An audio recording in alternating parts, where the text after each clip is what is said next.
இது ஒரு பெரிய பேருந்து நிலையம். தினமும் ஆயிரக்கணக்கான மக்கள் வர்றாங்க. ஆனா இதோட அளவு எவ்வளவுன்னு எப்படி கணக்கு போடுவாங்கன்னு நீங்க யோசிச்சதுண்டா? முதல்ல இந்த நிலத்தோட நீளத்தை அளப்பாங்க. ஒரு முனையிலிருந்து இன்னொரு முனை வரை சரியாக அளந்து எவ்வளோன்னு பதிவு பண்ணுவாங்க. அதுக்கப்புறம் அகலத்தையும் அளப்பாங்க. எல்லா பக்கமும் சரியா அளந்து எல்லா கணக்கையும் செக் பண்ணி எண்களை பதிவு பண்ணுவாங்க. இப்போ இந்த நீளத்தையும் அகலத்தையும் பெருக்கினா மொத்த சதுர அடி அளவு கிடைக்கும். இதுதான் அந்த இடத்தோட முழு பரப்பளவு.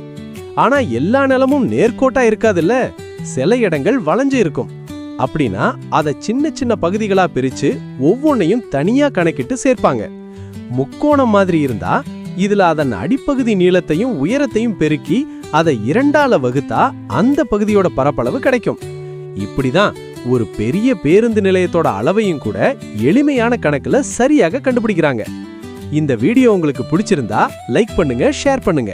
இது போல நிறைய பயனுள்ள வீடியோஸ்க்கு கார்த்திக் ட்ரெய்னர் சேனலை சப்ஸ்கிரைப் பண்ணுங்க.